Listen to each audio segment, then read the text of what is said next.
Welcome back, everybody, to another episode of Gemology for Schmucks. My name is Peter Nelson, and I'm here to guide you in everything you need to know about gem cutting and gemology, the things. Today, what I'm going to tell you about is the gem cutting style that's represented by this comically large gemstone, which I'm not sure if I actually want to call it a gemstone because I think it might actually be made out of plastic, which for me violates the rules. But anyway, despite the fact that the cutting's imperfect and all of those other things, it's full of morality tales. So let me tell you the morality tale of this stone. But first, frankly, the idea for this episode came up because of this stone that I cut in that video right over there. As I was cutting this round aquamarine, I realized that I went from a 1.1 gram piece of rough all the way down to a 0.2 gram or 1 carat piece of final cut gemstone. Now that is a huge loss. It is also a massively low yield, but that's the point of this video. The round cut, and the round applies to anything with a round face shape, right? Whether it is the standard round brilliant that we know today, represented by this, or the brilliant star, which is a historical gemstone, evidently the first gemstone pattern that was written down according to Justin K Prim. If you want to check out his book, you can check that out in the link below. That's where I learned about this pattern. And it's now well surpassed my interest in the brilliant, standard, brilliant. Tossed, not cut.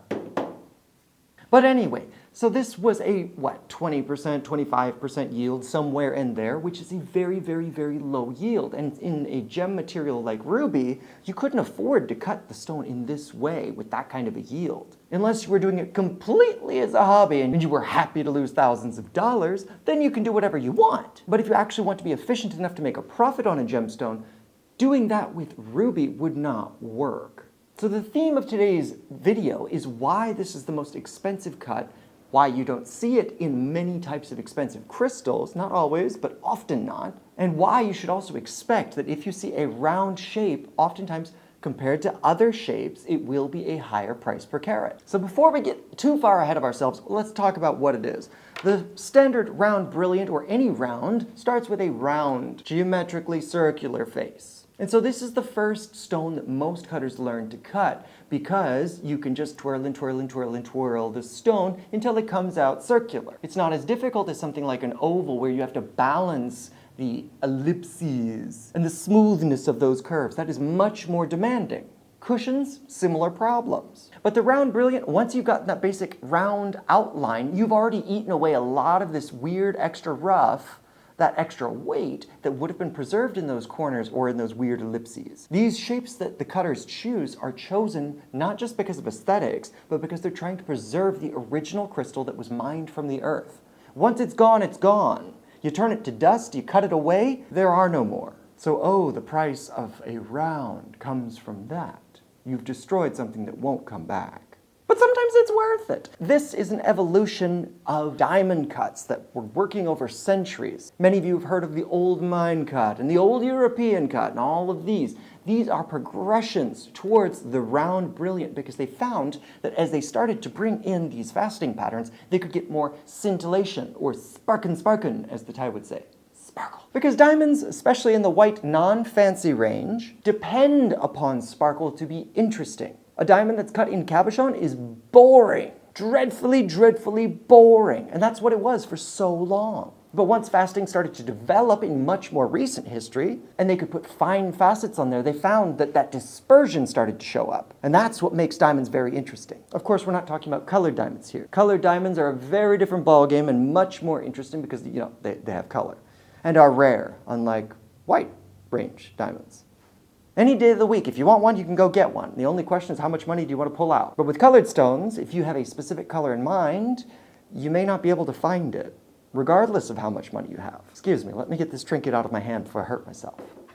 So the round brilliant was made to maximize sparkle. And the other thing that's worth keeping in mind is that the diamond and other certain cubic crystal system stones, such as spinel, may occur in the earth in a shape that's very efficient, more efficient than that piece of aquamarine that I was cutting, to make something like a round brilliant.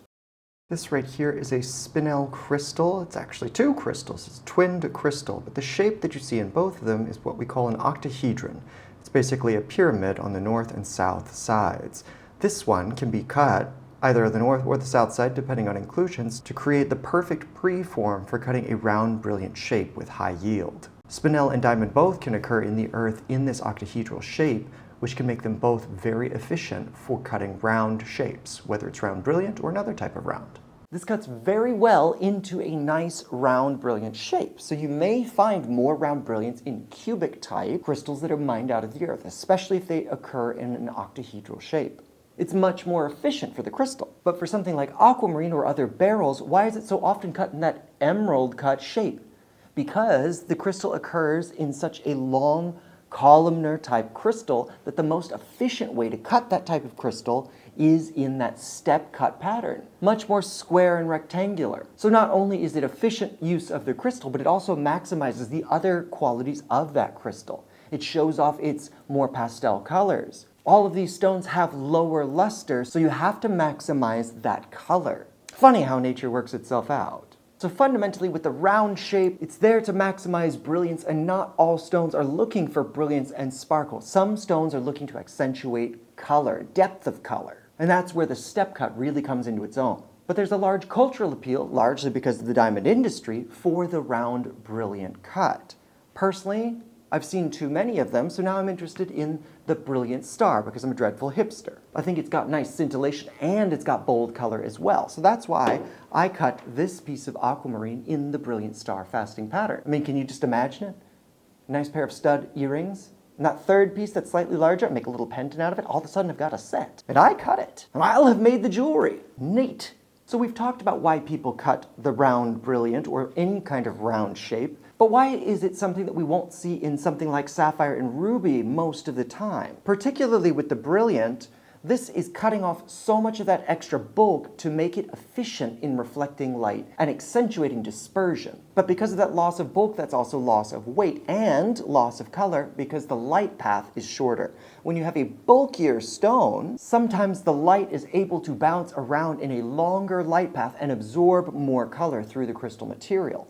So your greens get more green, your blues get more blue. And when color is the #1 thing that impacts the price of your stone, that is incredibly relevant. Not only are you losing weight that would have been charged on the price of the stone, but you're also losing depth of color, and that also affects the rate. So sapphire and ruby, they can't handle this low yield type of cutting.